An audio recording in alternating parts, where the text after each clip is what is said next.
Cadastro de feirantes. O prazo começa a segunda e faz parte do processo de regularização das mais de 60 feiras no Distrito Federal. Greve de juízes. Por auxílio moradia, magistrados ameaçam parar e PGR se manifesta dizendo que mesmo quem tem imóvel próprio precisa do benefício para despesas de moradia.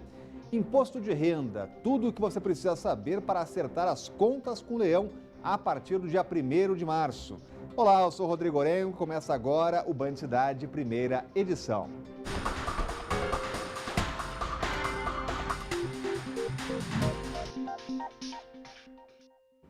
A partir de segunda-feira, os feirantes do Distrito Federal terão que ser cadastrados pelo governo. É o primeiro passo para o processo de regularização dos comércios que trabalham na informalidade. Veja só. Maria Alice vende doces, queijos e castanhas na Feira do Guará. Apesar de ter comprado o box onde trabalha há mais de 20 anos, ela não tem um documento com validade jurídica que garanta o direito de propriedade do comércio. Isso é o que acontece com todos os feirantes em Brasília. Por isso, ela vê o cadastramento junto ao governo do DF com bons olhos. A gente não tem muita segurança, né? Porque a gente paga uma taxa, mas essa taxa é só para direito de trabalhar, de sessão aí do ponto, né? Aí o juiz sabe, amanhã eles podem mudar essa lei, então pegar e falar, não, agora não vamos mais. E se passar isso pra gente adquirir, vai ser ótimo. Eu acho muito legal isso aí. Segundo o levantamento do governo do Distrito Federal, existem 36 feiras permanentes em Brasília. São cerca de 16 mil boxes que comercializam roupas, alimentos e outros produtos. O cadastramento dos feirantes junto à Secretaria das Cidades é um passo importante rumo à legalização dos comerciantes. O secretário das Cidades explica que o cadastramento é gratuito. O feirante tem que levar documentos pessoais e os que comprovem o vínculo com o box. Vamos fazer uma força-tarefa para que em 60 dias a gente consiga cadastrar todos os feirantes. A importância do cadastramento e o do termo de autorização de uso, que logo em seguida a gente vai fazer uma licitação para esses boxes. E a licitação vai dar, de fato, um documento definitivo que vai dar segurança e tranquilidade jurídica ao feirante. O cadastramento ocorrerá nas próprias administrações das regiões onde as feiras estão localizadas a partir da próxima segunda-feira. O presidente da Associação de Feirantes do Guará destaca que o termo de permissão de uso trará benefícios importantes para os comerciantes. Com esse documento, que vai ser um termo de uso provisório, nós podemos comprovar a atividade que exercemos. Então, abre várias portas, né? Como crédito. Vamos falar do racionamento. Estão sem água hoje Asa Norte, também o Noroeste, Vila Planalto, Asa Sul, ainda o Itapuã, Vicente Pires, Samambaia, Vila São José, Jockey, Santa Maria e também o sítio do Gama e Polo JK. Os bairros São José, São Francisco e Morro da Cruz, em São Sebastião, também estão no cronograma de corte desta sexta-feira. O reservatório do Descoberto amanheceu com 54,5% da capacidade, já o de Santa Maria está em 40,5%. A DASA disse que o racionamento pode chegar ao fim quando os dois reservatórios alcançarem 70%, o que pode acontecer em maio, se chover o previsto para o período. Lembrando que o racionamento começou no dia 16 de janeiro do ano passado. Juízes federais articulam a paralisação em todo o país para o dia 15 de março, uma semana antes do julgamento no Supremo Tribunal Federal de um privilégio polêmico, o auxílio moradia. Desde 2014, os juízes federais recebem o auxílio moradia. São R$ 4.300 por mês, pagos até mesmo para quem tem imóvel próprio na cidade onde trabalha. Quem autorizou o benefício em uma decisão liminar foi o ministro Luiz Fux, do Supremo Tribunal Federal. Há quase 4 anos, o processo aguarda julgamento pelo plenário do Supremo.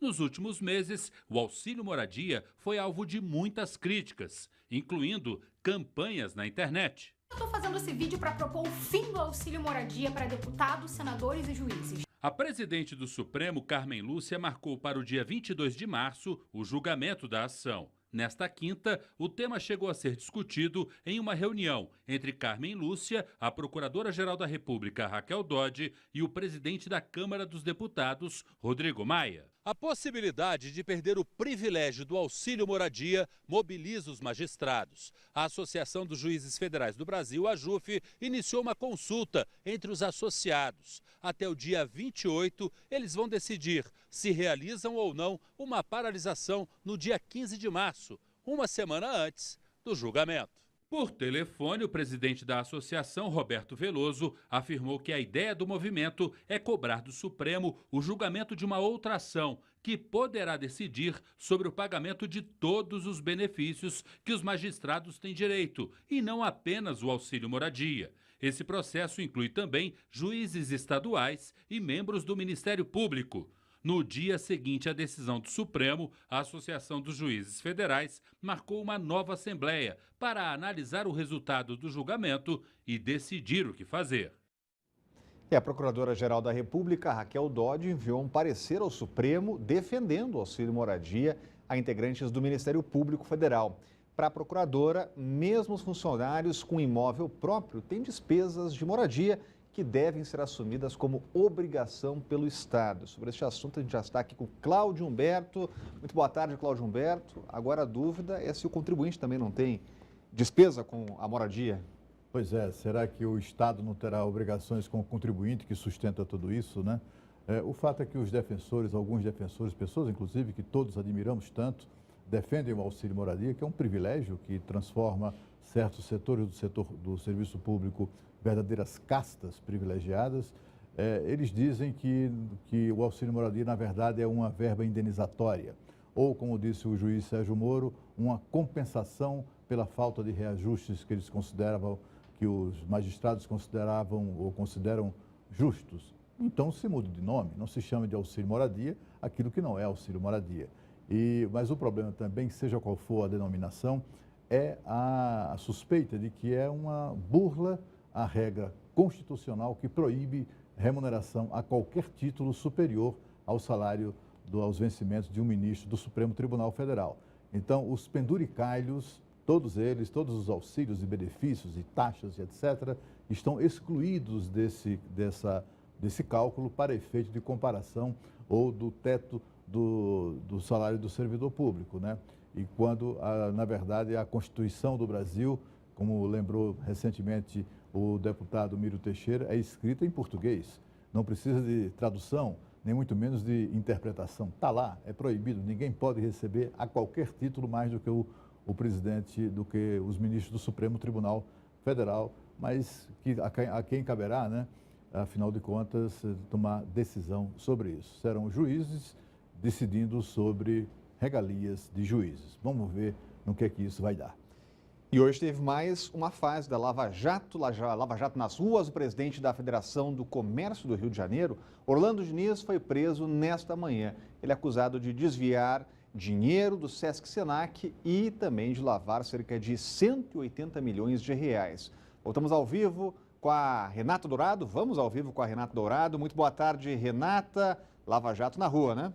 Pois é, Rodrigo, isso mesmo. Boa tarde para você, para o Cláudio, uma ótima sexta-feira para todos que estão aí nos acompanhando. Mais uma etapa da Operação Lava Jato, descobrindo aí, trazendo à tona irregularidades, mais uma vez no Rio de Janeiro. Então, esses 180 milhões de reais, dinheiro ao qual você se referiu aí, teria sido pago, teoricamente, para escritórios de advocacia, mas as investigações apontam, o Ministério Público Federal aponta que esse pagamento é altamente suspeito. Inclusive, parte desse dinheiro, 20 milhões de reais, foi destinada ao escritório de advocacia de Adriana Anselmo, ou seja, a mulher do ex-governador do Rio de Janeiro, Sérgio Cabral, que está preso por conta também de irregularidades. Foram descobertas também, as investigações apontam também que foram contratados aí funcionários fantasmas com dinheiro que deveria ter sido destinado ao Sesc e Senac. Nós temos aí imagens dessa operação de hoje, então realmente mais uma operação, eu vou pedir para o Neto soltar essas imagens, aí você vê o Orlando Diniz, que além de ser presidente da FEComércio do Rio de Janeiro, ele é presidente também afastado do Sesc do Rio. De acordo com as investigações, mesmo mesmo afastado, ele continuou atuando nessa instituição. Então, ele foi afastado da presidência do SESC do Rio em dezembro do ano passado por determinação do Superior Tribunal de Justiça, exatamente por conta de irregularidades. Essas contratações fantasmas que nós nos referimos aqui teriam sido feitas, inclusive, a pedido do ex-governador Sérgio Cabral para aumentar o dinheiro de propina que era distribuído a operadores. Rodrigo, o esquema teria movimentado algo em torno de 7,5 milhões de reais. Inclusive, as investigações apontam que Diniz usou o mesmo esquema de lavagem de dinheiro usado também pelo ex-governador Sérgio Cabral. Então, ao todo, estão sendo cumpridos 4 mandados de prisão, 10 mandados de busca e apreensão. Uma curiosidade, viu? As investigações também apontam que a chefe de cozinha e a governanta do ex-governador do Rio de Janeiro, Sérgio Cabral, os salários eram pagos com dinheiro do Sesc Senat. Então, por exemplo, Senac, a chefe de cozinha recebia, imagine você, 18 mil reais e a governanta 10 mil reais. Rodrigo. Obrigado, Renata. No fundo, Cláudio Humberto, quem é que paga essa conta? É o contribuinte? É o contribuinte. Essa operação mostra como é rico o Sistema S aqui no Brasil, na verdadeira fábula de dinheiro que eles movimentam. Essa operação até estranhava como ela não tinha chegado ainda. Eu acho que tinha tanto para ser feito, tanto para ser desvendado no esquema de corrupção de Sérgio Cabral, que ainda não tinha chegado à figura de Orlando Diniz, o presidente afastado do SESC e do SENAC. É preciso lembrar, e não é coincidência, o fato de que ele era vizinho ele mora no mesmo prédio onde tem apartamento o ex-governador Sérgio Cabral. Isso mostra, é um dos indícios da ligação muito profunda que existe entre os dois.